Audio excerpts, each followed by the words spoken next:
Welcome dear students, हम पढ़ रहे हैं क्लास 12 की केमिस्ट्री का chapter number 8 D and F block elements. ये मेरा उसका 5th पार्ट है और आज इस पार्ट में क्या एंड हो जाएगी, डी ब्लॉक एलिमेंट्स यानी ट्रांजिशन एलिमेंट्स की केमिस्ट्री एंड हो जाएगी और अगले वाले वीडियो में आएंगी एफ ब्लॉक एलिमेंट्स की केमिस्ट्री।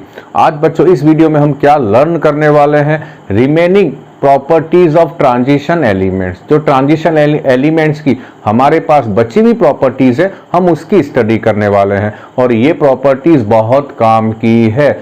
इन आज जो हम प्रॉपर्टीज पढ़ने वाले हैं उनमें से 100% क्वेश्चंस आता है सीबीएसई बोर्ड के एग्जाम में। तो हम फर्स्ट प्रॉपर्टी कौन सी लर्न करते हैं, magnetic property of transition element.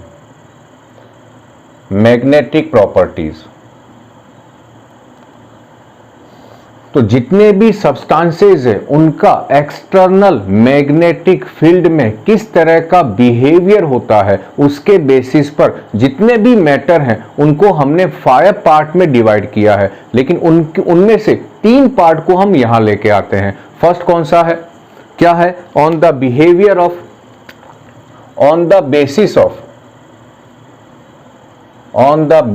Of substances towards external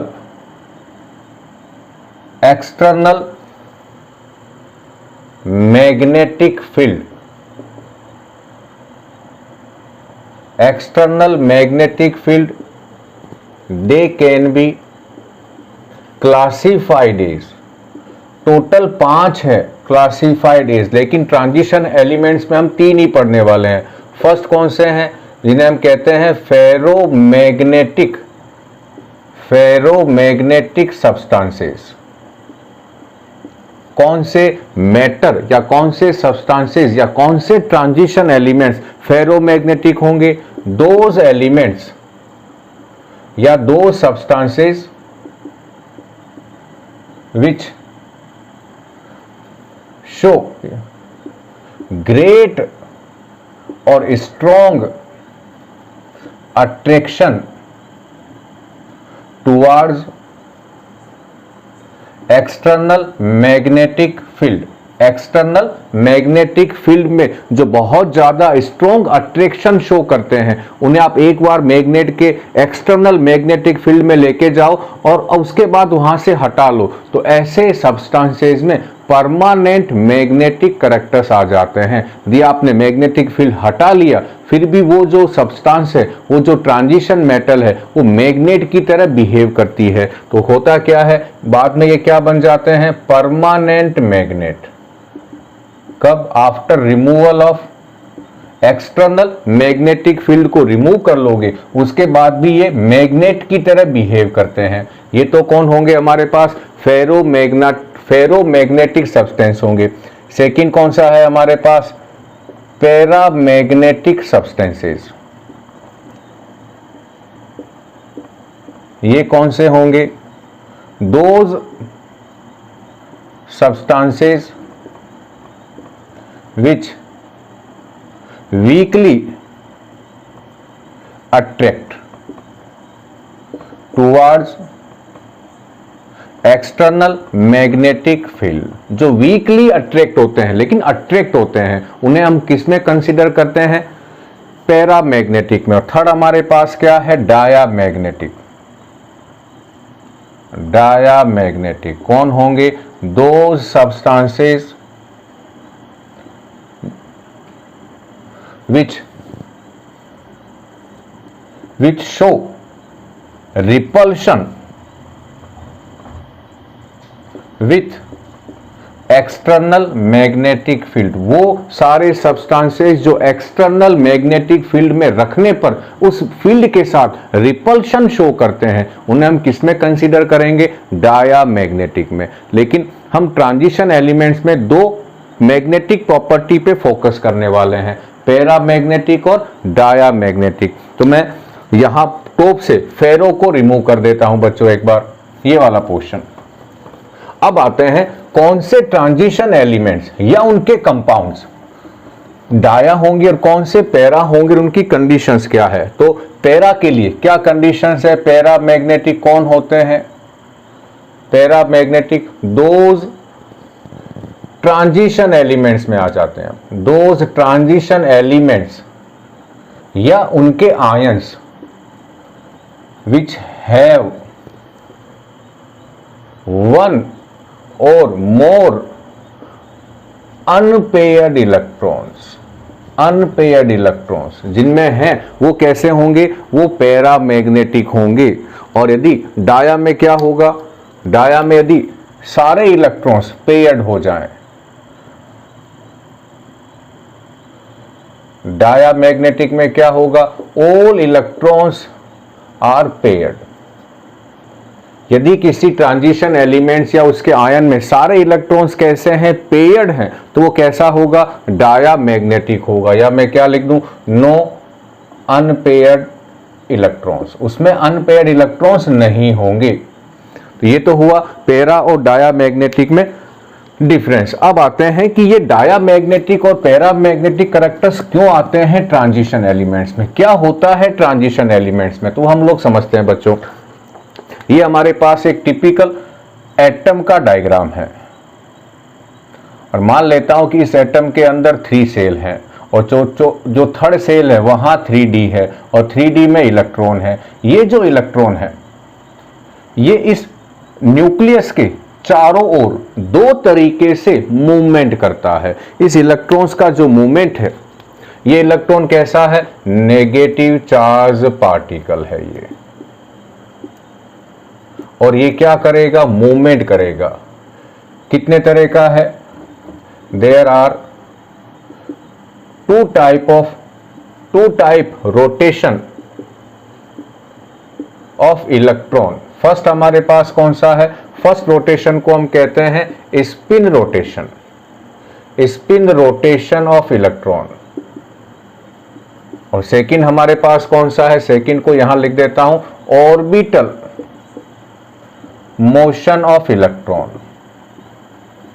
2 तरह का मोशन है। ये इलेक्ट्रॉन जो है, ये इलेक्ट्रॉन इस जहां है ये वहां पर 2 तरह का मोशंस करता है। और हमें मालूम है कि जब भी कोई इलेक्ट्रिकल चार्ज पार्टिकल्स मोशन करता है, चाहे वो नेगेटिव चार्ज वाला हो चाहे वो पॉजिटिव चार्ज वाला हो, तो वो मैग्नेटिक फील्ड प्रोड्यूस करेगा। जरूरी क्या है कि वो मोशन में हो। तो ये इलेक्ट्रॉन मोशन करेगा और जब ये इलेक्ट्रॉन मोशन करेगा, ये इलेक्ट्रॉन, तब ये 2 तरह का मैग्नेटिक फील्ड प्रोड्यूस करेगा। अब 2 तरह के मोशन कौन कौन से हैं, जहां ये इलेक्ट्रॉन है वहां पर ये अपनी एक्सिस पर भी रोटेशन करता है, जिसे हम कहते हैं स्पिन क्वांटम नंबर, या तो क्लॉकवाइज करेगा या एंटी क्लॉकवाइज करेगा। तो जब ये अपना स्पिन रोटेशन करेगा तो जो मैग्नेटिक फील्ड ये प्रोड्यूस करता है उसे हम कहते हैं स्पिन मैग्नेटिक मोमेंट। और जब ये रोटेशंस करेगा ऑर्बिटल में, इस तरह से चारों तरफ रोटेट करेगा, तो ये जो मैग्नेटिक फील्ड प्रोड्यूस करेगा उसे हम क्या कहेंगे, ऑर्बिटल मैग्नेटिक मोमेंट। तो 2 तरह का मैग्नेटिक फील्ड प्रोड्यूस करता है ये इलेक्ट्रॉन। तो फर्स्ट हमारे कौन सा है, स्पिन रोटेशन में जो होगा उसे हम क्या कहेंगे, स्पिन मैग्नेटिक मोमेंट। और जब वो ऑर्बिटल में करेगा तो हम उसे क्या कह देते हैं, ऑर्बिटल मैग्नेटिक मोमेंट। तो 2 तरह का हमारे पास क्या हो गया है, मैग्नेटिक मोमेंट हो गया है। यदि मुझे अब टोटल मैग्नेटिक मोमेंट कैलकुलेट करना हो, किसका, इस एटम का, तो इस एटम में 2 तरीके से मैग्नेटिक फील्ड प्रोड्यूस हो रहा है, उन दोनों को मैं ऐड कर देता हूं। तो फर्स्ट कौन सा ऐड कर दें, स्पिन मैग्नेटिक मोमेंट, प्लस कौन सा ऐड कर दें साथ में, ऑर्बिटल मैग्नेटिक मोमेंट। इन दोनों को ऐड करके मैं क्या निकाल सकता हूं, टोटल मैग्नेटिक मोमेंट। लेकिन इसमें एक गड़बड़ है। गड़बड़ क्या है कि जो ट्रांजिशन एलिमेंट्स में जो डी सब सेल है वो ज्यादा पेरीफेरी है। ज्यादा पेरीफेरी का मतलब है वो अपने एटम से बाहर निकला हुआ है, और जब वो एटम से बाहर निकला हुआ है तब वो 2 काम करेगा। पहला काम क्या करेगा, उसके इलेक्ट्रॉन बाहर को, सराउंडिंग को ज़्यादा अफेक्ट करेंगे, उनको चेंज करने की ट्राई करेंगे, उनको इन्फ्लुएंस करेंगे। दूसरा क्या होगा, जो बाहर वाले हैं वो इस डी ऑर्बिटल के इलेक्ट्रॉन्स को भी अफेक्ट करते हैं। तो दोनों चीजें हैं, दोनों चीजें होने के पीछे रीजन क्या है कि डी ऑर्बिटल बाहर निकला हुआ है, इसीलिए वो ज्यादा अफेक्ट करता भी है और बाहर से ज्यादा अफेक्ट होता भी है। इसलिए इस इलेक्ट्रॉन की ऑर्बिटल मोशन से जो मैग्नेटिक मोमेंट है वो सप्रेस हो जाता है, उसकी वैल्यू बहुत कम हो जाती है, क्विंज्ड हो जाती है। इसीलिए हम टोटल मैग्नेटिक मोमेंट में किसको ऐड नहीं करते, क्योंकि ऑर्बिटल मैग्नेटिक मोमेंट का कोई सिग्निफिकेंस ही नहीं रहता है, तो हम उसकी वैल्यू को काउंट नहीं करते टोटल मैग्नेटिक मोमेंट में। यानी टोटल मैग्नेटिक मोमेंट में ऑर्बिटल मैग्नेटिक मोमेंट को कंसीडर नहीं करते। क्यों नहीं करते, उसकी मैं लैंग्वेज यहां लिख देता हूं बच्चों, टॉप पे लिख रहा हूं, इसको रिमूव कर रहा हूं बच्चों। क्या है इसका आंसर, ये पहले भी पढ़ चुके हैं जब हमने इंट्रोडक्शंस पढ़ा था। क्या है reason, we know that d subshell of transition elements is protrude, बाहर निकला रहता है, protrude d, protrude more periphery than s and p subshell. ये ज्यादा बाहर निकला हुआ है डी ऑर्बिटल, उससे होगा क्या, बाहर निकले होने से therefore the orbital magnetic moment quenched, यानी सप्रेस, क्विज्ड का मतलब कम हो जाएगी, by surrounding and have no significance, और इसका कोई मतलब भी नहीं है। तो हुआ क्या, टोटल मैग्नेटिक मोमेंट है, इसमें जो ऑर्बिटल मैग्नेटिक मोमेंट है उसको हम हटा देते हैं, तो जो टोटल मैग्नेटिक मोमेंट काउंट होता है वो केवल किससे काउंट होता है, स्पिन मैग्नेटिक मोमेंट से। तो होगा क्या, अब केवल स्पिन से काउंट होता है, इसको हम टोटल नहीं कह के क्या कह देते हैं, स्पिन ओनली मैग्नेटिक मोमेंट। इसको हम टोटल नहीं कह के क्या कह देंगे, स्पिन ओनली मैग्नेटिक मोमेंट है ये। क्यों कहा हमने ये चीज, क्योंकि केवल स्पिन के द्वारा जो मैग्नेटिक फील्ड प्रोड्यूस हो रहा है हम उसी को कंसीडर कर रहे हैं। अब बच्चों मैं इसको रिमूव कर रहा हूं, तो होगा क्या, हम किसी भी इलेक्ट्रॉन का यदि spin only magnetic moment calculate करना है तो हमें क्या मालूम होना चाहिए कि उस एटम में, उस ट्रांजिशन एलिमेंट्स में कितने अनपेयर्ड इलेक्ट्रॉन है। To calculate spin only magnetic moment we use ये फॉर्मूला यूज आता है, म्यू इक्वल्स टू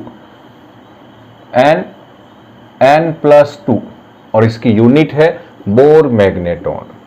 तो Bm क्या है, यूनिट है, किसकी है, यूनिट ऑफ मैग्नेटिक मोमेंट, और इसको कहते क्या है, बोर मैग्नेटॉन, ये इसका नेम है। फर्स्ट हमारे पास, सेकंड क्या है, यहां जो n है वो क्या है, नंबर ऑफ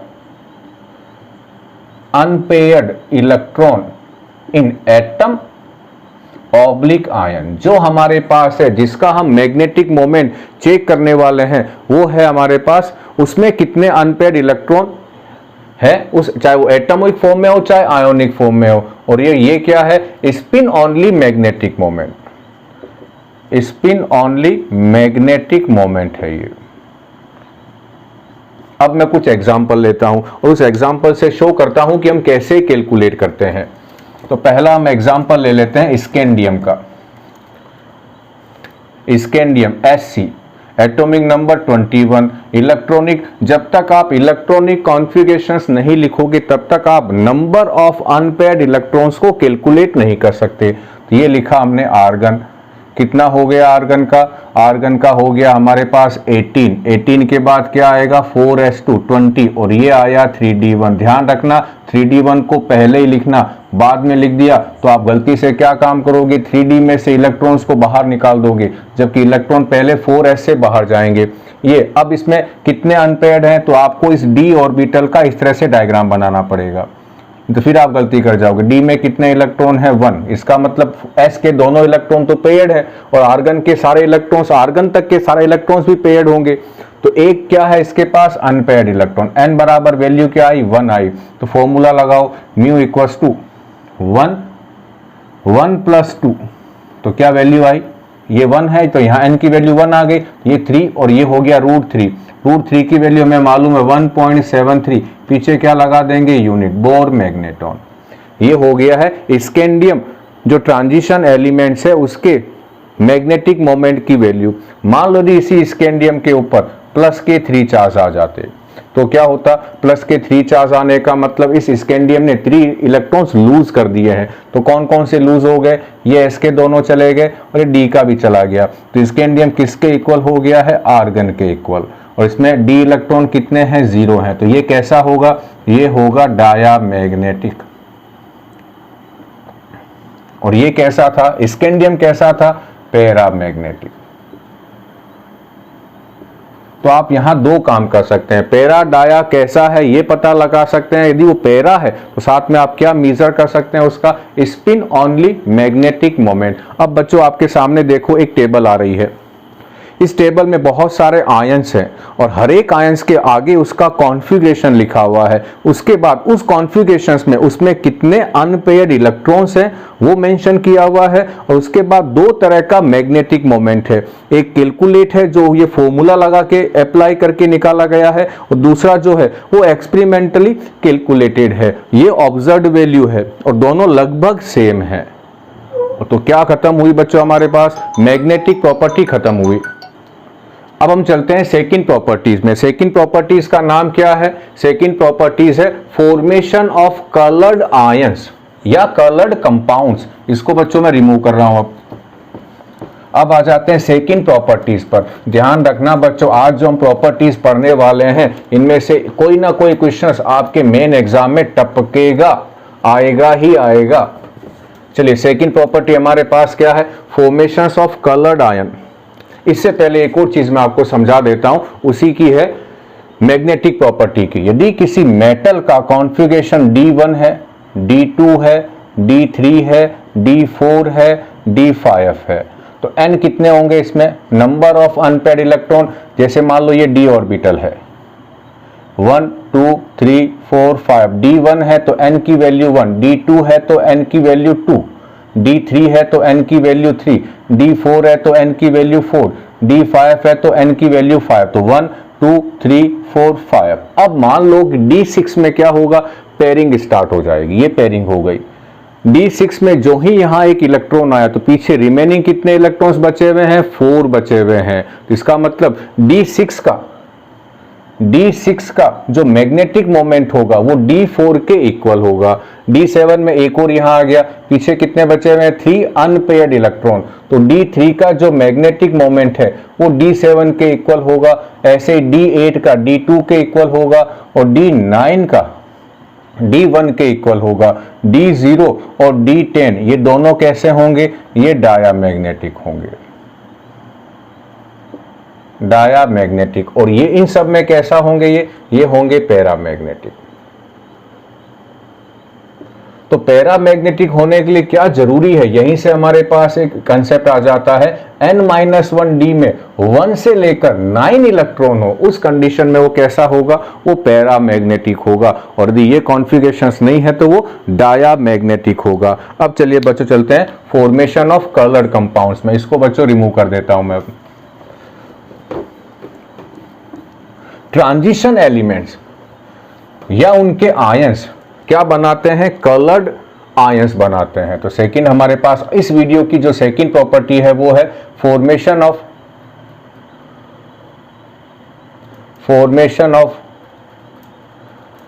कलर्ड आयंस या कलर्ड कंपाउंड्स। तो हम चलते हैं हमारे इस नेक्स्ट वाले में, और अगला क्या है?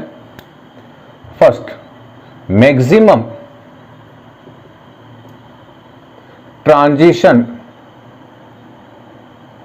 ट्रांजिशन मेटल ऑब्लिक आयन या उनके कंपाउंड्स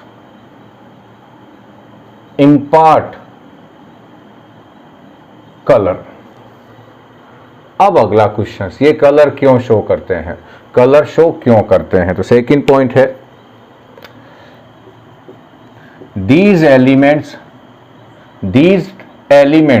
एलिमेंट्स लिख देता हूं या कंपाउंड्स लिख देता हूं। किसके कंपाउंड्स हैं? ये कौन से एलिमेंट्स है? ट्रांजिशन एलिमेंट्स है। दीज एलिमेंट्स और कंपाउंड शो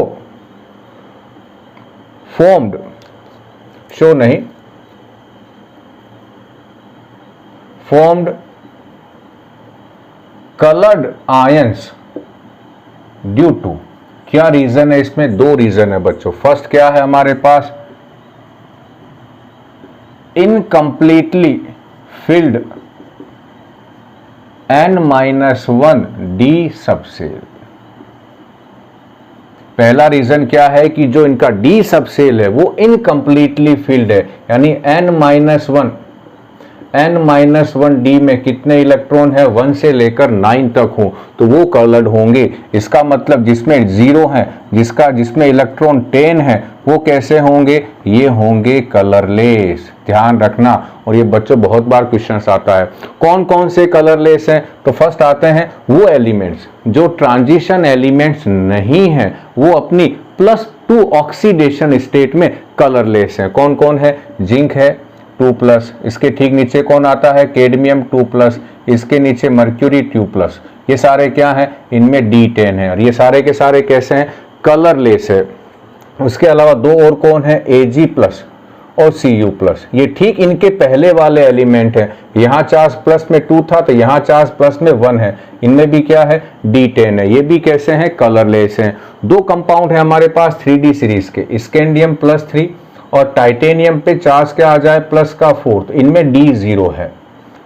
तो इन 3 to 5 to 7, इन सारे 7 आयंस के जो कंपाउंड्स हैं वो सब के सब कैसे हैं? कलरलेस हैं। रीजन क्या है? इनका डी या तो कंप्लीटली फिल्ड है या डी में 0 इलेक्ट्रॉन्स है। सेकेंड रीजन बच्चों काम का है, ड्यू टू डी ट्रांजिशन। ये क्या है? ये तभी हो पाएगा, डी ट्रांजिशन तभी हो पाएगा जब डी ऑर्बिटल इनकम्प्लीटली फिल्ड हो। यदि डी ऑर्बिटल कंप्लीटली फिल्ड है तो डी ट्रांजिशन नहीं होगा, और डी ट्रांजिशन नहीं होगा तो ये कलर शो नहीं करेंगे, ये कलरलेस होंगे। अब डी ट्रांजिशन क्या होता है बच्चों, वो हम लोग समझते हैं। अब मैं इसको बच्चों रिमूव कर रहा हूं, और हम क्या पढ़ने वाले हैं? D transition. मेन टॉपिक है बच्चों डी ट्रांजिशन। जो ट्रांजिशन एलिमेंट्स हैं, इनके जब कंपाउंड्स बनते हैं, तो कंपाउंड जब बनेंगे तो इनका जो डी ऑर्बिटल है, जिसमें जो डी सबसेल है, जिसमें 5 ऑर्बिटल है, उन पांचों की एनर्जी सेम नहीं रह पाती। कब? जब डी ऑर्बिटल या जब ट्रांजिशन एलिमेंट्स कंपाउंड बनाते हैं तो अपने वो पांचों डी ऑर्बिटल की डीजेनरेसी को मेंटेन नहीं रख पाते हैं, और ये इनकी डीजेनरेसी स्प्लिट हो जाती है। ये पांचों ऑर्बिटल 2 पार्ट में डिवाइड हो जाते हैं। 3 वो ऑर्बिटल जिनकी एनर्जी थोड़ी कम है, 2 वो ऑर्बिटल जिनकी एनर्जी ज्यादा है, और इन दोनों की एनर्जी इन पांचों से, जिनसे ये बने हैं, जिनसे ये अलग अलग हुए हैं, उनसे ज्यादा होगी। तो फर्स्ट पॉइंट हमारे पास क्या है? इन केस ऑफ कंपाउंड, काम का पॉइंट है बच्चों, in case of compounds of transition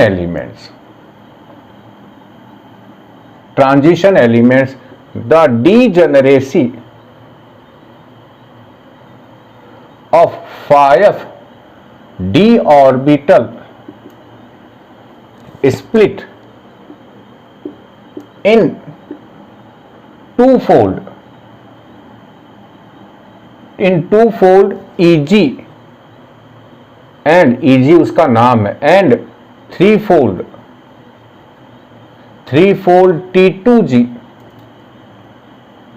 T2G ये उसका नाम है। क्या होता है हम इसको समझते हैं। इसका मतलब क्या है कि ये अपनी जो डीजेनरेसी है उसको इक्वल नहीं रख पाते। ये काम कब होता है, जब ये कंपाउंड बनाते हैं। क्या होगा यहां हम लोग चेक करते हैं। जैसे मान लो ये किसी ट्रांजिशन एलिमेंट या आयन के 5d ऑर्बिटल हैं, अभी ये कैसे हैं, डीजेनरेट है, यानी अभी इनकी एनर्जी कैसी है, एनर्जी अभी इनकी इक्वल है। इन पांचों ऑर्बिटल की अभी एनर्जी इक्वल है। जो ही ये कंपाउंड बनाता है तो ये पांचों ऑर्बिटल दो पार्ट में डिवाइड हो जाते हैं, दो पार्ट में। यहां कितने ऑर्बिटल आएंगे ये डिपेंड करता है अलग अलग कॉम्प्लेक्स में किस तरह का कंपाउंड बना है। तो यहां 3 बना देता हूं और यहां 2 बना देता हूं समझने के लिए।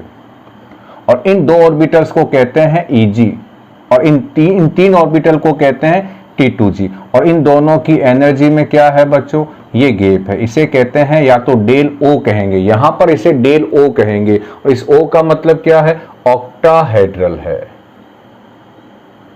और ये कब होता है, जब कोई ट्रांजिशन एलिमेंट्स ऑक्टाहेड्रल इस ज्योमेट्री वाला कॉम्प्लेक्स कंपाउंड बनाता है, उस समय इस तरह से ये ब्रेक हो जाती है। तो इसकी जो एनर्जी है, इसकी जो एनर्जी है वो ज्यादा है, इसकी जो एनर्जी है वो कम है। इसको यदि मैं A कह दूं, इनको B कह दूं, और इन पांचों को C कह दूं, तो इनकी एनर्जी का ऑर्डर क्या है, A की एनर्जी सबसे ज्यादा, B की उससे कम, C की सबसे कम।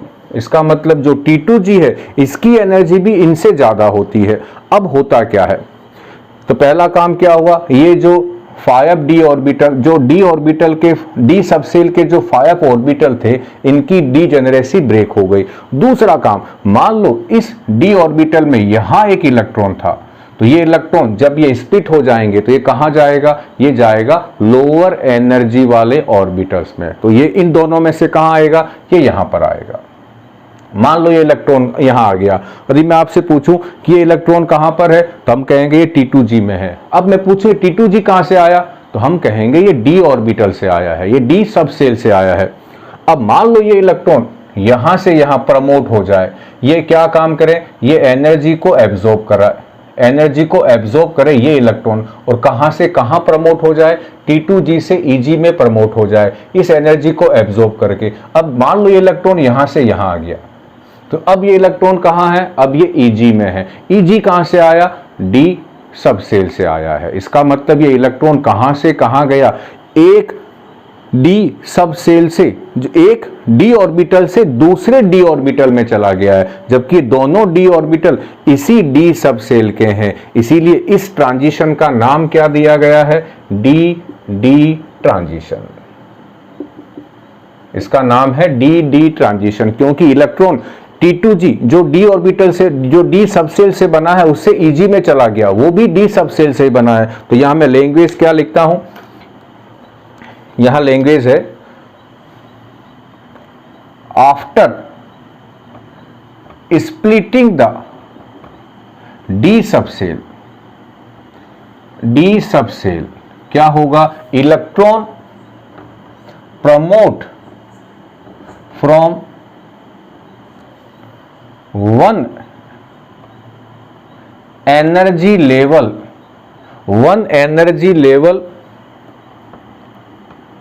टू अनोदर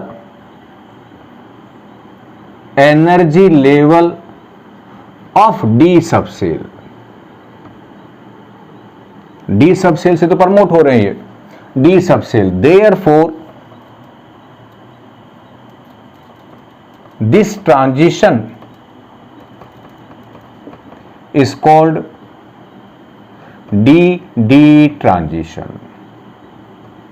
इसीलिए इसका नाम क्या है, d ट्रांजिशन है। तो यहां तो बच्चों हमारे पास क्या हुआ, d ट्रांजिशन के कारण ये कलर्ड हैं। अब बच्चों अगला क्वेश्चन, ये इलेक्ट्रॉन जब इस T2G से Eg में जाता है तो जो एनर्जी एब्जॉर्ब करता है वो एनर्जी कौन सी फ्रीक्वेंसी के करस्पॉन्डिंग है, वो एनर्जी जनरली डिपेंड करती है कि इसमें गैप कितना है, यहाँ एनर्जी का गैप कितना है। लेकिन और यदि वो एनर्जी का गैप विजिबल रीजन के इक्वल है तो उस कंडीशन में ये कॉम्प्लेक्स कंपाउंड विजिबल रीजन के 7 कलर में से एक कलर को या 2 कलर को एब्जॉर्ब कर लेता है। ये इलेक्ट्रॉन एब्जॉर्ब करेगा, विजिबल रीजन के 7 कलर में से एक या 2 कलर को एब्जॉर्ब करके ये इलेक्ट्रॉन यहां से यहां प्रमोट हो जाता है। और एक या 2 कलर को एब्जॉर्ब करने के बाद जो रिमेनिंग कलर्स बनते हैं उनके कॉम्बिनेशन से जो कलर बनता है वो कलर हमें दिखाई देता है और उस कलर को हम कहते हैं कंपार्टमेंट कलर। तो कंपार्टमेंट कलर कौन सा है? वो डिफरेंट कलर के कॉम्बिनेशन से बना वो कलर है जो हमें दिखाई देता है जिनका एब्जॉर्प्शन नहीं हुआ है। तो अगली लाइन हमारे पास क्या है? द एनर्जी रिक्वायर्ड टू, बच्चों इसको रिमूव कर रहा हूं मैं,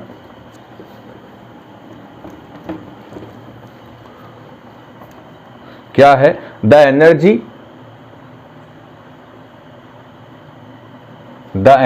required to promote a electron from one energy level to another energy level is fall in visible region या visible light, विजिबल लाइट में आती। देयरफॉर, इसी के आगे देयरफॉर ट्रांजिशन एलिमेंट्स या आयंस फॉर्म कलर्ड कंपाउंड। इसीलिए ट्रांजिशन एलिमेंट्स क्या करते हैं, क्या बनाते हैं? कलर्ड आयंस बनाते हैं। अब बच्चों लास्ट इसमें एक और लैंग्वेज है, उसके बाद हम लोग चलते हैं। ध्यान रखना, जिसमें इलेक्ट्रॉनिक कॉन्फ़िगरेशन D0 है या D10 है वो कलर शो नहीं करेंगे। अगला हमारे पास क्या है बच्चों? लास्ट पॉइंट है द ऑब्जर्व्ड कलर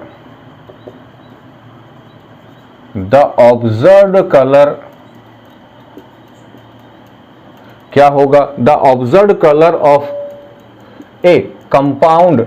कौन सा कंपाउंड? कोई भी ले लें, लेकिन हम यहां ट्रांजिशन एलिमेंट्स की बात करते हैं। कंपाउंड इज ऑलवेज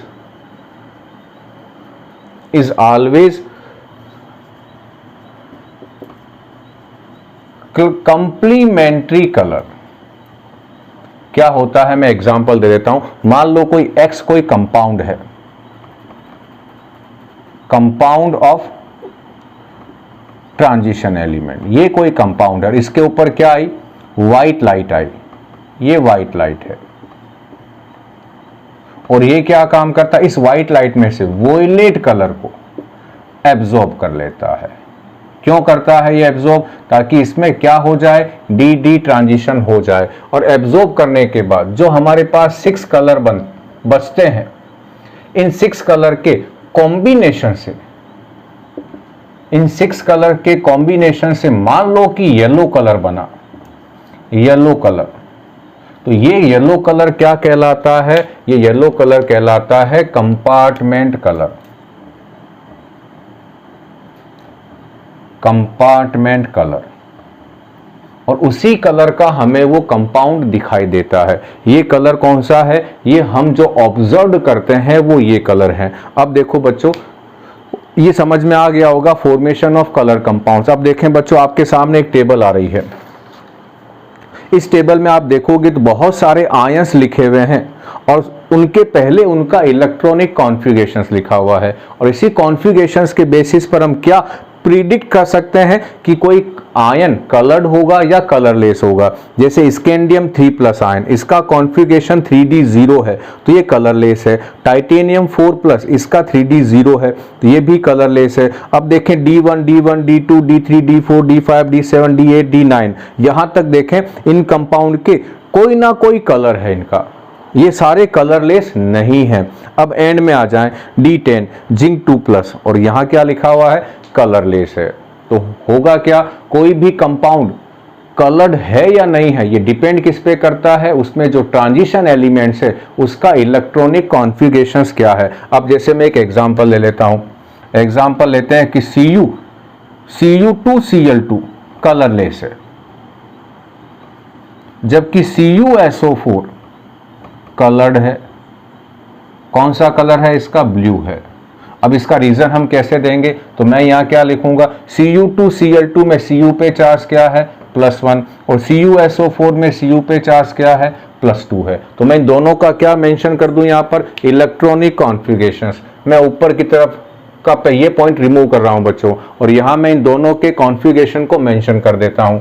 तो Cu+ और Cu++, इन दोनों के कॉन्फ़िगरेशन में क्या डिफरेंस है। जब भी आप किसी भी आयन का कॉन्फ़िगरेशन लिखें तो सबसे पहले उसके न्यूट्रल एटम का कॉन्फ़िगरेशन लिखें। तो सबसे पहले मैं कॉपर का लिखता हूं, आर्गन कितना हो गया, 18 4s2 22 3d 9, लेकिन यहाँ ये एक्सेप्शन वाला है, तो यहाँ हो जाएगा 3d10 4s1। अब आते हैं Cu+1 पे। +1 में क्या होगा, वैलेंस शेल का एक इलेक्ट्रॉन रिमूव कर देते हैं।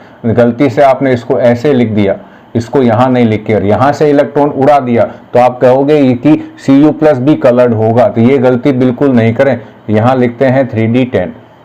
Cu+ में क्या होगा, आर्गन 3d10 और 4s0। तो D कैसा है, कंप्लीटली फिल्ड है, तो कैसा होगा, ये कलरलेस होगा। Cu+ में क्या काम करना है, आर्गन 2 इलेक्ट्रॉन रिमूव करने हैं, तो एक यहाँ से एक यहाँ से, तो यहाँ क्या हो जाएगा 3d9 और यहाँ 3d9 है। इसका मतलब Cu++ क्या है, कलर्ड आयन है, जबकि Cu+ कैसा होगा, कलरलेस होगा। तो उम्मीद करता हूँ बच्चों आपको ये समझ में आ गया होगा सेकंड प्रॉपर्टी इस वीडियो की। अब चलते हैं हम थर्ड प्रॉपर्टी पे। थर्ड प्रॉपर्टी क्या है, फॉर्मेशन ऑफ कॉम्प्लेक्स कंपाउंड। इसको रिमूव कर देते हैं। ट्रांजिशन एलिमेंट जो है वो कॉम्प्लेक्स कंपाउंड यानी कोऑर्डिनेशन कंपाउंड्स का फॉर्मेशन करते हैं। क्यों करते हैं, बहुत आसान सा टॉपिक है। और थर्ड हमारे पास है फॉर्मेशंस ऑफ कॉम्प्लेक्स कंपाउंड। इस वीडियो की थर्ड प्रॉपर्टी है फॉर्मेशन ऑफ कॉम्प्लेक्स कंपाउंड। तो ये हमारे पास अगला है बच्चों ट्रांजिशन एलिमेंट्स। क्या है, फर्स्ट हमारे पास कॉम्प्लेक्स कंपाउंड कौन से होते हैं जिनको ऐसे लिखा जाता है। जैसे एग्जांपल देता हूं मैं, K4FeCN6, इस तरह से जिनको लिखा जाता है इन्हें हम कहते हैं कॉम्प्लेक्स कंपाउंड। जो ट्रांजिशन एलिमेंट्स है, क्या है, transition elements formed large number of complex oblique coordination compounds। बहुत बनाते हैं। अगला, क्यों बनाते हैं, due to following reason. Main 3 reason है। ट्रांजिशन एलिमेंट्स बहुत सारे कॉम्प्लेक्स कंपाउंड क्यों बनाते हैं, इसके मेन 3 रीजन है। तो फर्स्ट हमारे पास क्या है, due to very small atomic oblique ionic radius. इनकी साइज बहुत छोटी है, तो साइज छोटी होने से क्या होगा, इनके न्यूक्लियस का अट्रैक्शन बहुत ज्यादा होगा। न्यूक्लियस का अट्रैक्शन ज्यादा होने से क्या होगा, मैं भी आपको समझा देता हूं। यहां देखें, जैसे वो मैंने कंपाउंड लिखा, ये Fe है, इस Fe पे अभी चार्ज क्या है, +2 है, और ये जो Cn है इस पे -1 चार्ज है। यदि इस Fe की साइज स्मॉल होगी तो इसके न्यूक्लियस का अट्रैक्शन क्या होगा, ज्यादा होगा, न्यूक्लियस का अट्रैक्शन। और अट्रैक्शन ज्यादा होगा तो ये Cn- को इजीली अपनी ओर क्या करेगा, अट्रैक्ट कर लेगा, और आसानी से अट्रैक्ट हो जाएंगे तो कॉम्प्लेक्स कंपाउंड बन जाएगा। सेकंड रीजन क्या हमारे पास है, ड्यू टू सेकंड रीजन हमारे पास है due to high nuclear charge. अब हमें मालूम है कि जो ट्रांजिशन एलिमेंट्स है इनके ऊपर जो चार्ज है वो +2 से लेकर +7 तक आता है, और ये 3D सीरीज में है। 4D और 5D में अलग अलग है। तो 3D सीरीज में जो चार्ज आता है वो +2 से लेकर +4 +7 तक आता है, यानी इनके ऊपर जो चार्ज आता है due to high nuclear charge on metal. Nuclear attraction, charge नहीं, nuclear attraction of, nuclear charge या अट्रैक्शन ऑफ मेटल आयन। जो मेटल आयन है उसका जो अट्रैक्शन है न्यूक्लियस का वो बहुत ज्यादा है। और जब मैं इन दोनों पॉइंट को मिला दूं, इन दोनों पॉइंट को, तो मैं क्या कह सकता हूं शॉर्ट में, हाई, फर्स्ट हमारे पास क्या है, स्मॉल, छोटे हैं, और सेकंड क्या है, चार्ज। तो high charge upon radius ratio, ये कैसा है, ज्यादा है। चार्ज ज्यादा है और रेडियस कम है, तो इन दोनों का जो रेशियो आएगा वो कैसा आएगा, ज्यादा आएगा। तो शॉर्ट में इन दोनों को हम एक लैंग्वेज में लिख सकते हैं, या इन दोनों को अलग अलग भी मेंशन कर देते हैं। तीसरा जो मेन है वो क्या है,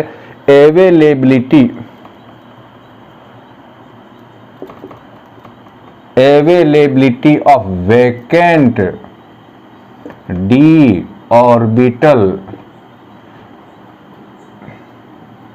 वैकेंट डी ऑर्बिटल इन ट्रांजिशन एलिमेंट्स।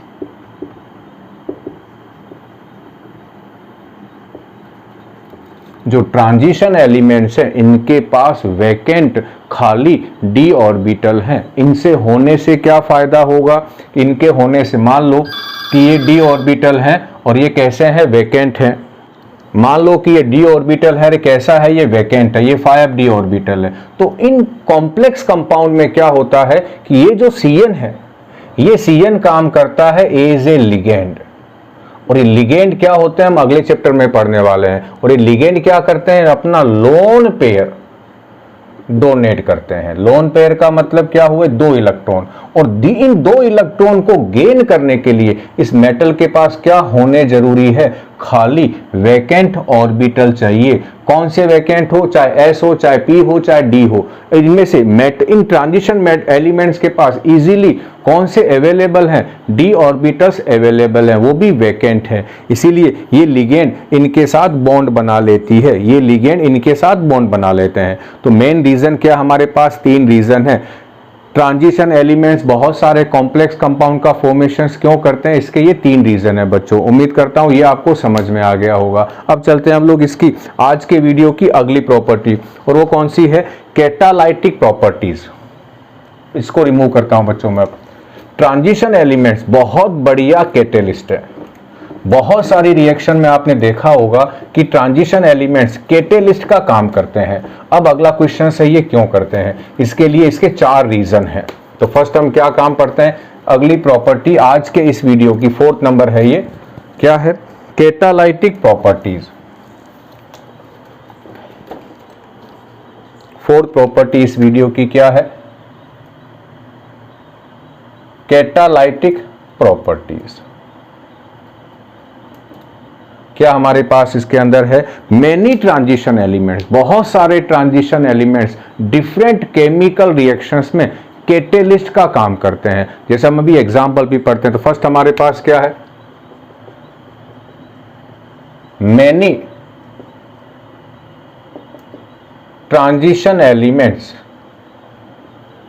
लाइक, कौन कौन से हैं, स्कैंडियम टाइटेनियम, टाइटेनियम है, वेनेडियम भी है, क्रोमियम, मैग्नीज, आयरन, निकल, कॉपर और जिंक, ये बहुत सारे में। इसके अलावा भी बहुत सारे हैं, प्लेटिनम है, पैलेडियम है, etcetera. Many transition elements like act as a catalyst and catalyst in chemical reaction and increase the rate of reaction by by providing alternate path। ये क्या काम करते हैं, ये रिएक्शंस को दूसरे रास्ते से करवा देते हैं। ये कैटेलिस्ट क्या काम करेंगे, उसी रिएक्शंस को दूसरे रास्ते से करवा देंगे जिससे वो रिएक्शंस जल्दी हो जाती है। यानी क्या काम करते हैं, रिएक्शंस के रेट को बढ़ा देते हैं। अब जैसे मैं एग्जांपल लिखता हूं तो निकल जो है वो कहाँ यूज आता है, हाइड्रोजिनेशन ऑफ ऑयल, फेट या एल्कीन में या एल्काइन में भी। सेकेंड हमारे पास कौन है, आयरन और मोल्बिडेनम। ये कहाँ यूज आते हैं, ये हेबर प्रोसेस में यूज आते थे। हेबर प्रोसेस से किसका प्रिपरेशन होता था, अमोनिया का। अगला है V2O5, ये कहाँ यूज आता है, SO2 को SO3 में ऑक्सीडाइज करने के लिए। और हमारे पास जैसे है रूथियम, RU, रूथियम और रोडियम, ये कहाँ यूज आते हैं, नाइट्रिक एसिड के प्रिपरेशन में, ऑस्टवाल्ड मेथड से। तो बहुत सारे ऑस्टवाल्ड मेथड हमने पी ब्लॉक में पढ़ा है बच्चों। तो बहुत सारे ट्रांजिशन एलिमेंट्स है। अब अगला क्वेश्चन आता है कि ये ट्रांजिशन एलिमेंट्स इतने बढ़िया कैटेलिस्ट क्यों हैं। तो अब इसका अगला मेन पोर्शन, इसको मैं बच्चों रिमूव कर देता हूं। मैं 4 मेन प्रॉपर्टीज है बच्चों, वो आपको याद रख लेनी है, क्योंकि वही प्रॉपर्टी आपको लिख के आनी है कि इन ट्रांजिशन एलिमेंट्स में ये 4 प्रॉपर्टीज है, इसलिए ये ट्रांजिशन एलिमेंट्स बहुत बढ़िया कैटेलिस्ट है। Due to following reason, transition elements are good catalyst.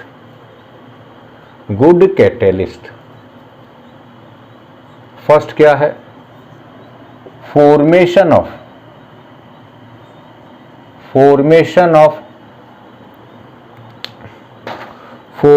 Of intermediate with transition elements.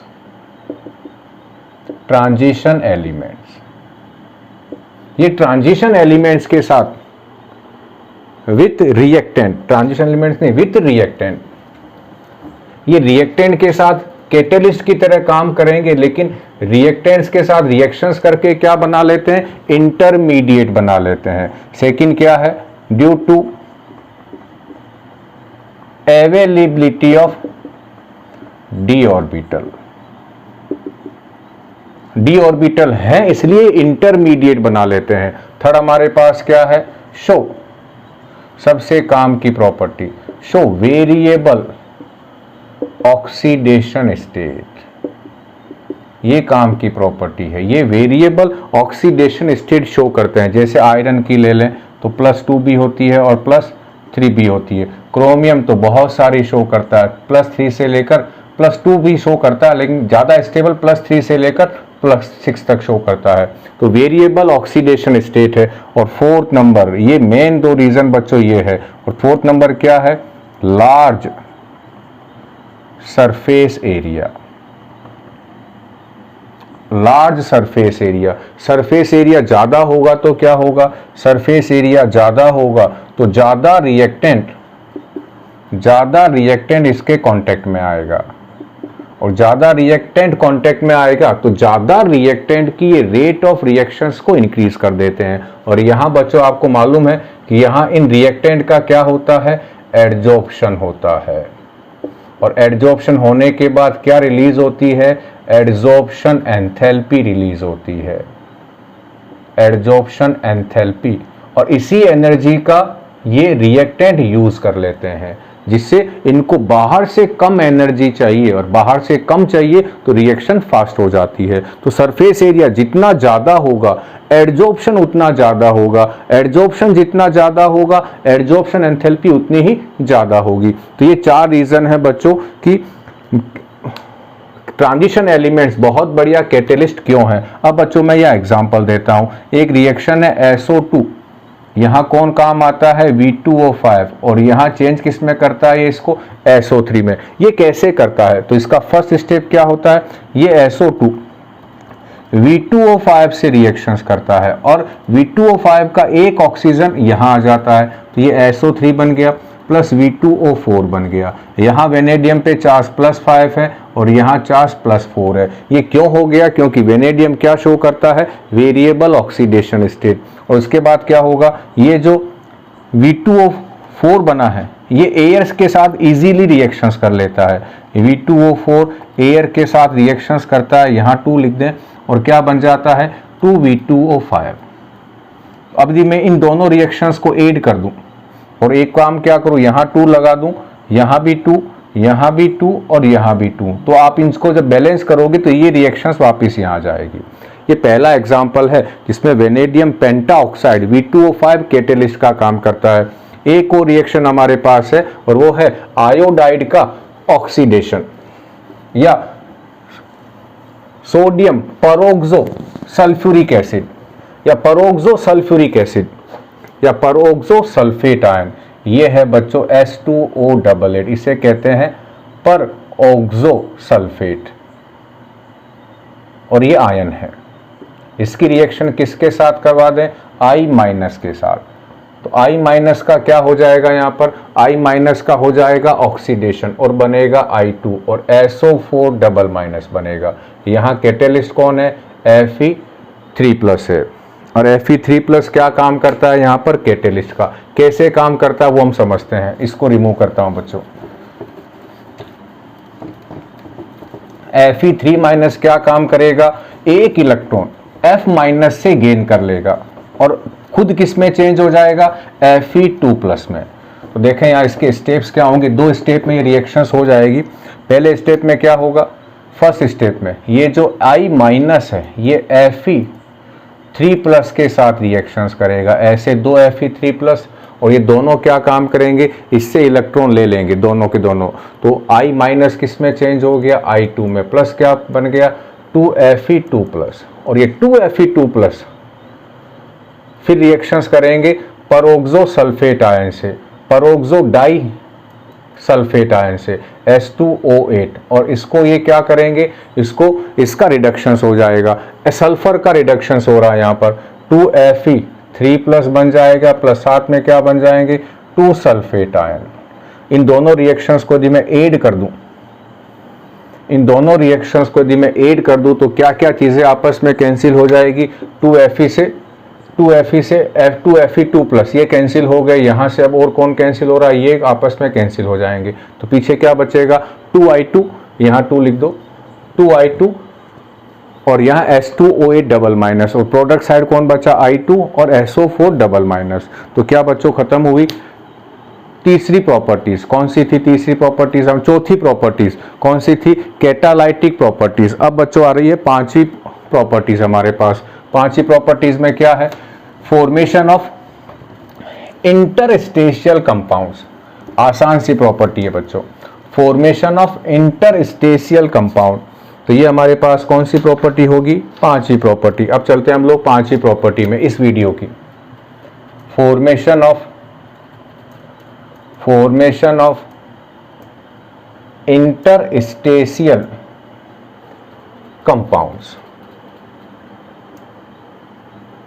तो पहले हम समझते हैं इंटरस्टेशियल कंपाउंड्स क्या होते हैं। ये मान लो डी ब्लॉक की पैकिंग है, डी ब्लॉक की नहीं, ये मान लो कोई ट्रांजिशन एलिमेंट्स है, ट्रांजिशन एलिमेंट्स, और उसका ये एक छोटा सा ब्लॉक मैंने लिया। मान लो यहाँ कौन है, और हमें मालूम है कि जो ट्रांजिशन एलिमेंट्स है उनमें पैकिंग किस तरह की होती है, हेक्सागोनल क्लोज पैकिंग या क्यूबिक क्लोज पैकिंग होती है। तो ये मान लो इनके एटम्स के पार्टिकल्स हैं। ये पहला यहाँ है, दूसरा कहाँ आएगा, इनके डिस्पर्जन में आएगा, यहाँ पर है, ये डिस्पर्जन में है। तीसरी लेयर इसके नीचे आएगी ऐसे। ये मैं क्या बना रहा हूं, ये एटम है, ये डिस्पर्जन में है। अब बस बहुत इतनी लाइन है।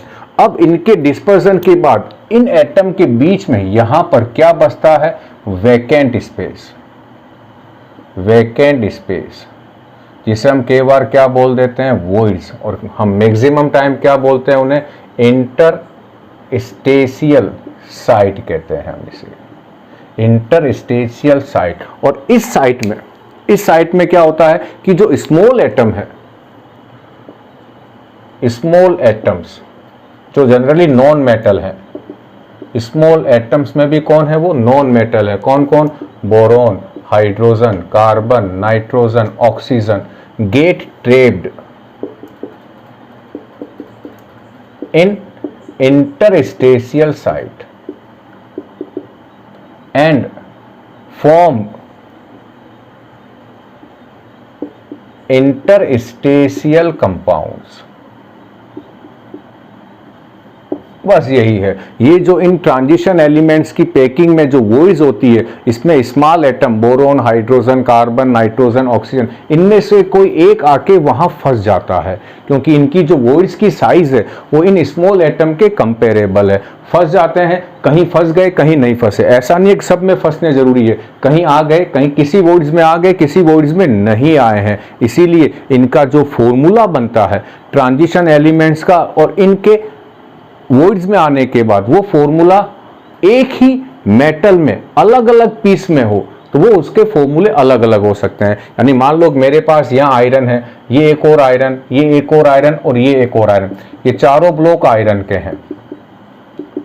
इन चारों ब्लॉक में भी मान लेता हूं कि हाइड्रोजन आई, तो इन जरूरी नहीं कि इन चारों ब्लॉक में हाइड्रोजन के नंबर इक्वल आके ट्रेप्ड हों, इन चारों में अलग अलग हाइड्रोजन के नंबर भी ट्रेप्ड हो सकते हैं। इसीलिए जो फॉर्मूला बनेगा वो इन चारों का फॉर्मूला एक जैसा हो सकता है या अलग अलग भी हो सकता है। इसीलिए ये जो इंटरस्टेशियल कंपाउंड्स बनते हैं ये नॉन स्टाइकियोमेट्री है, यानी इनका कोई एग्जैक्ट कंपोजिशन नहीं होता। तो अगला पॉइंट क्या है, these interstitial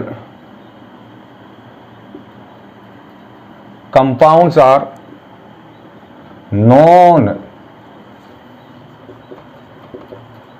stoichiometry in their composition,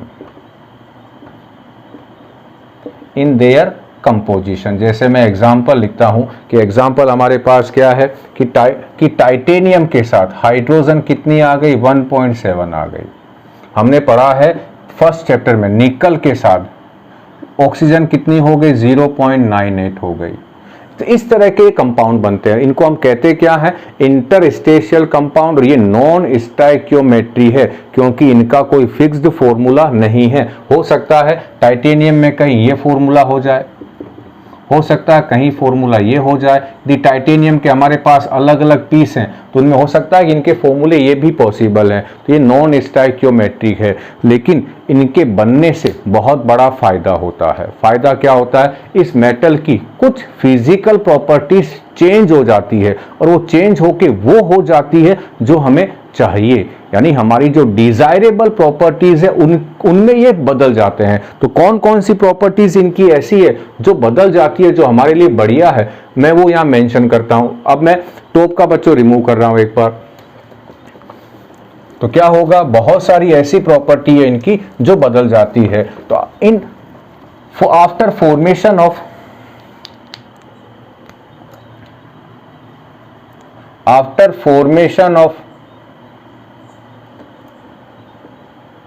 interstitial compounds,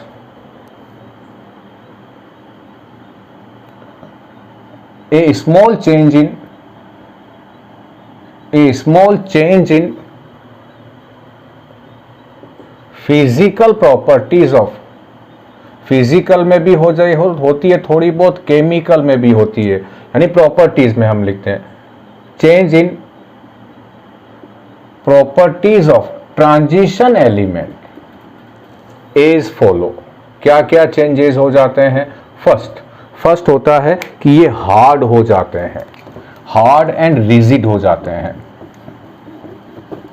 तो फर्स्ट चेंजेस क्या आएगा हमारे पास, क्या हो जाएंगे, ये हार्ड एंड रिजिड हो जाएंगे, हार्ड एंड रिजिड। सेकंड क्या होगा, इनकी जो केमिकल रिएक्टिविटी है, केमिकल रिएक्टिविटी थोड़ी सी कम हो जाती है, यानी ये कैसे हो जाते हैं, इनट हो जाते हैं। थर्ड हमारे पास क्या है, ये retain electrical conductivity. Electrical conductivity में चेंज नहीं आता है, इलेक्ट्रिकल कंडक्टिविटी उतनी की उतनी ही रहती है। और चौथा हमारे पास क्या है कि इनके जो मेल्टिंग पॉइंट है एंड जो बॉइलिंग पॉइंट है वो हाई हो जाते हैं। ये चार ऐसी चीज़ें आ जाती है जो हमें चाहिए। और अगला मेन क्या चीज़ है कि इनमें ये चारों प्रॉपर्टीज आने के बाद इनका रेजिस्टेंस टुवर्ड्स कोरोजन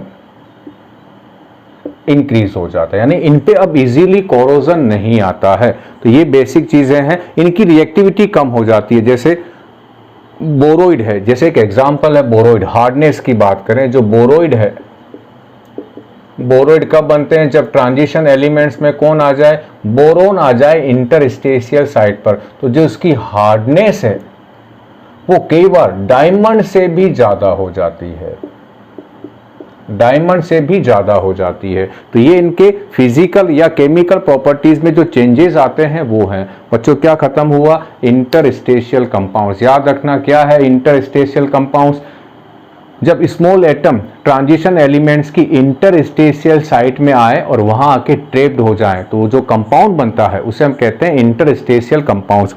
अब बच्चों अगला हमारे पास है एलॉय फॉर्मेशन। अब चलते हैं हम लोग एलॉय फॉर्मेशन में।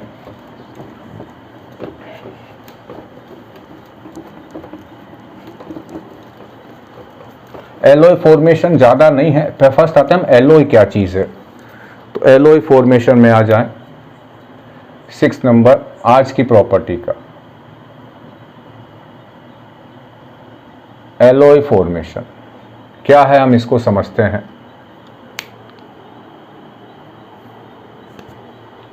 तो फर्स्ट आते हैं एलॉय क्या चीज है। एलॉय क्या है,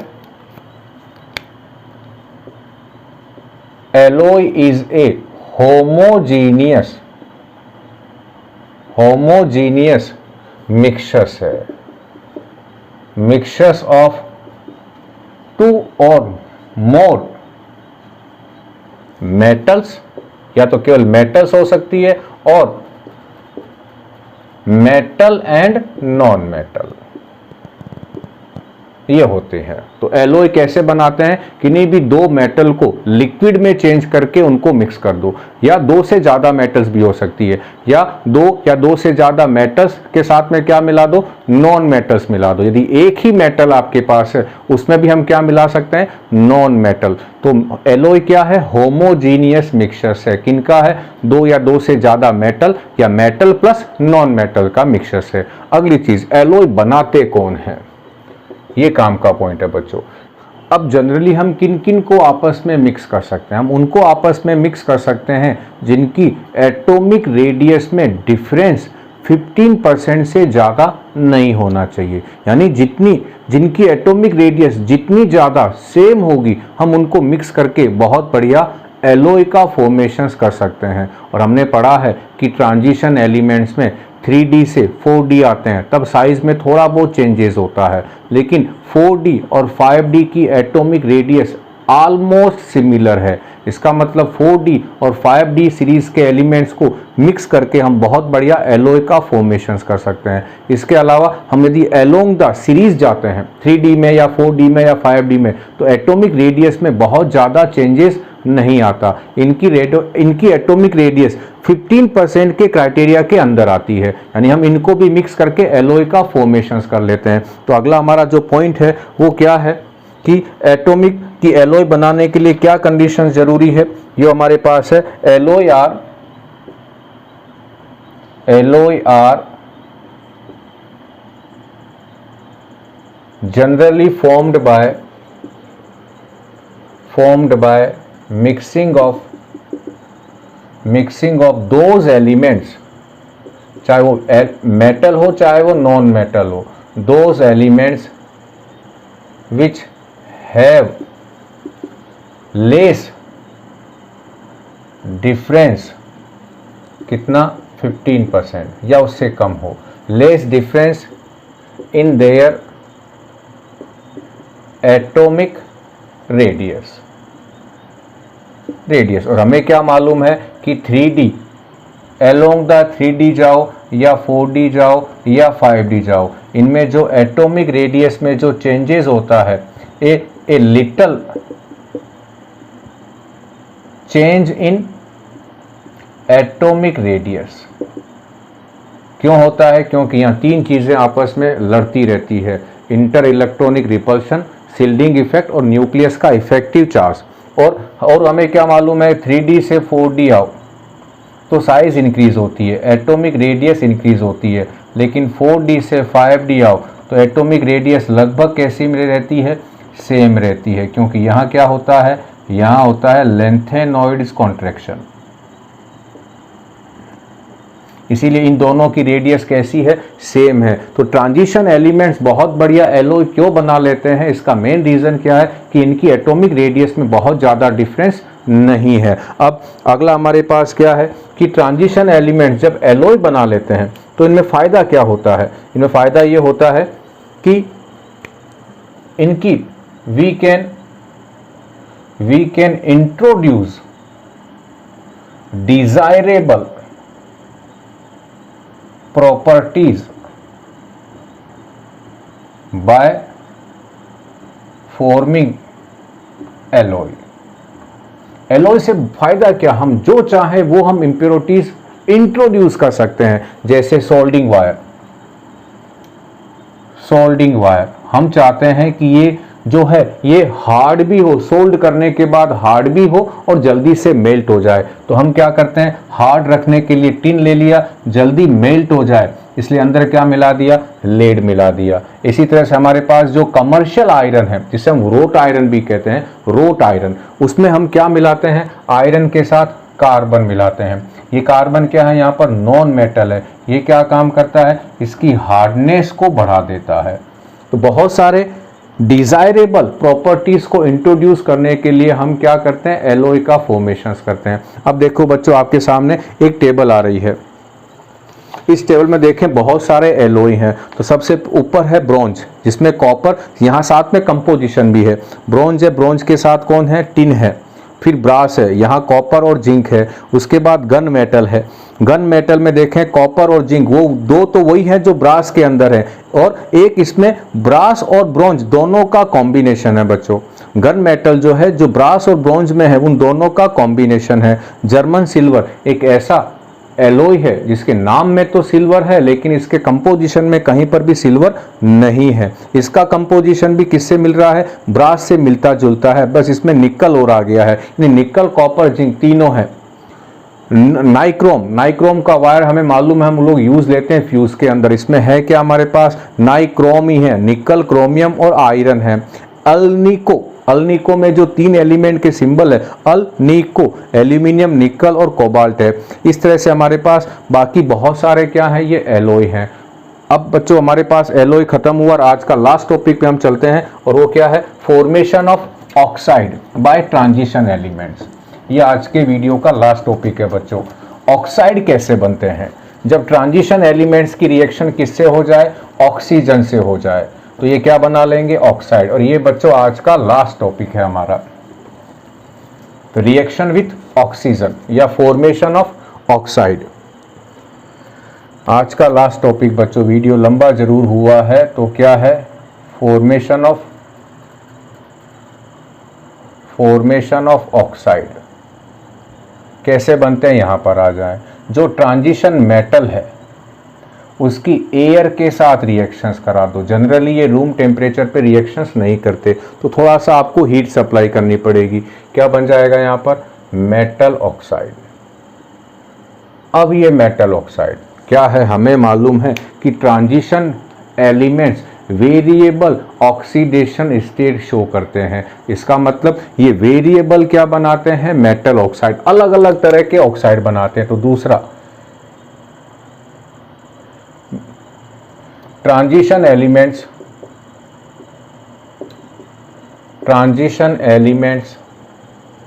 form different type of metal oxides. metal oxides because they show variable oxidation state या नंबर। अब एग्जांपल लेते हैं MnO भी बनता है, Mn2O3 भी बनता है, MnO2 भी बनता है और Mn2O7 भी बनता है। ये चारों मैग्नीज के ऑक्साइड बनते हैं। यहाँ चार्ज +2 है, यहाँ चार्ज +3 है, यहाँ चार्ज +4 है और यहाँ चार्ज +7 है। तो ये क्या बनाते हैं? वेरिएबल ऑक्साइड्स बनाते हैं, डिफरेंट टाइप के ऑक्साइड्स बनाते हैं। थर्ड हमारे पास क्या है?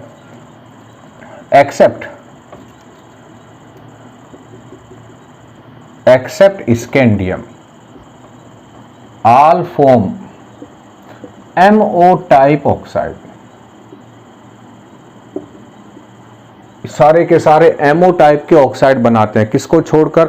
स्कैंडियम। क्यों? क्योंकि स्कैंडियम की जो ऑक्सीडेशन स्टेट है वो +3 है। ये +3 के अलावा कोई दूसरी स्टेट शो नहीं करता। और ये जो MO बनेंगे, ये MO की नेचर कैसी होगी? आयोनिक होगी। फोर्थ नंबर क्या है? Except MO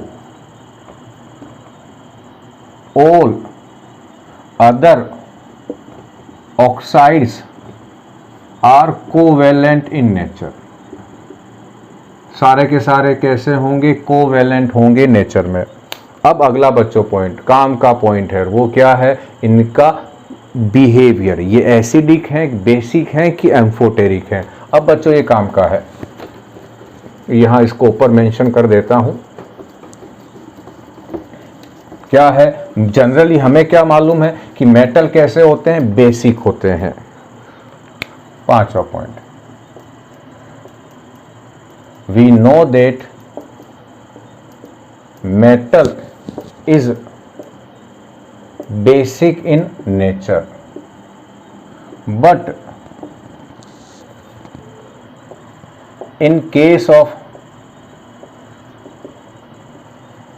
transition elements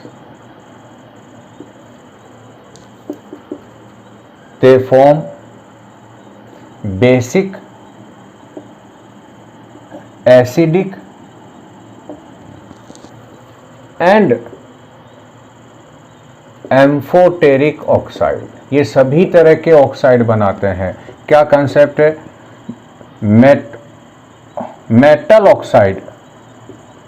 metal oxide in which oxidation state of metal is less।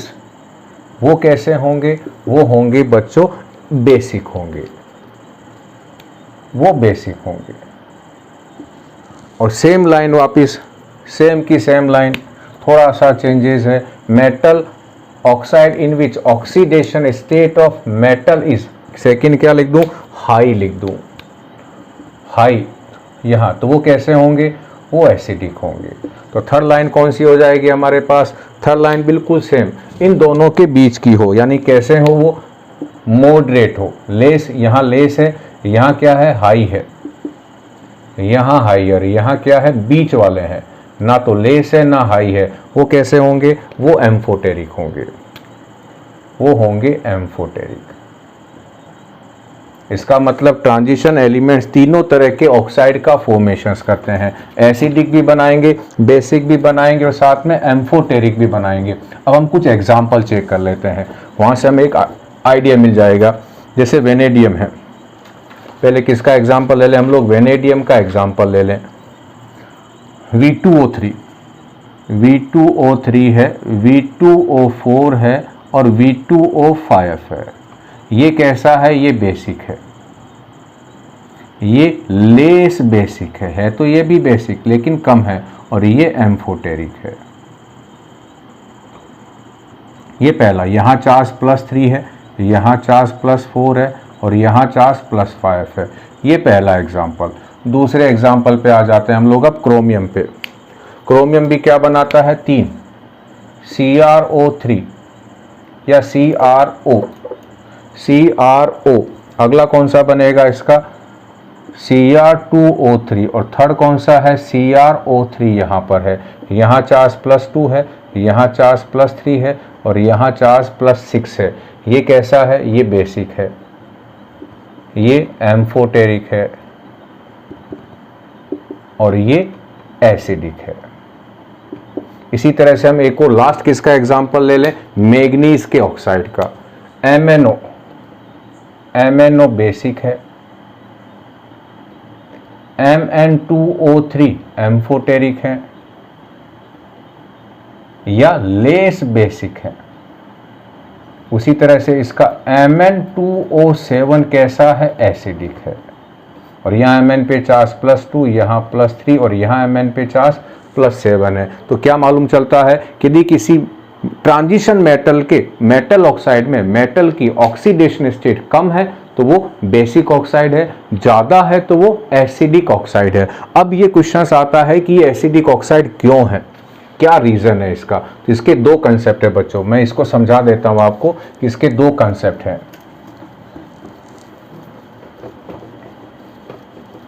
क्या क्या है, फर्स्ट हम समझते हैं। यदि किसी मेटल ऑक्साइड को वाटर के साथ वाटर में डिसॉल्व करें और यदि जो सॉल्यूशन बनता है वो कैसा हो सकता है, या तो एसिडिक होगा या वो बेसिक होगा। तो बेसिक बनाता है, इसका मतलब है कि वो मेटल ऑक्साइड वाटर में हाइड्रोक्साइड आयन की कंसंट्रेशंस को इंक्रीज कर देता है। If a metal oxide after dissolution in water increase the concentration of hydroxide ion, it act as a basic oxides. और इसका अपोजिट क्या है, यदि कोई एसिडिक ऑक्साइड कब होगा, यदि वो अंदर हाइड्रोजन आयन की कंसंट्रेशंस को इंक्रीज कर दे। ये पहला कंसेप्ट है। जैसे एग्जांपल लेता हूं मैं, MnO को वाटर में डिसॉल्व करें तो ये क्या बनाएगा, MnOH का होल ट्वाइस, या OH बन गया बच्चों। और ये क्या काम करेगा, ये वाटर में OH माइनस की कंसंट्रेशंस को बढ़ा देगा। इसी के अकॉर्डिंग अपोजिट Mn2O7 को वाटर में डिसॉल्व कर दे तो ये HMnO4 बनाता है, और ये क्या है, ये है पर मैग्निक एसिड है ये। तो ये क्या काम करेगा वाटर में, ये वाटर में हाइड्रोजन आयन की कंसंट्रेशंस को बढ़ा देगा। इसी तरह से हमारे पास कौन है, इसको रिमूव करता हूं बच्चों, एग्जाम्पल जरूरी है।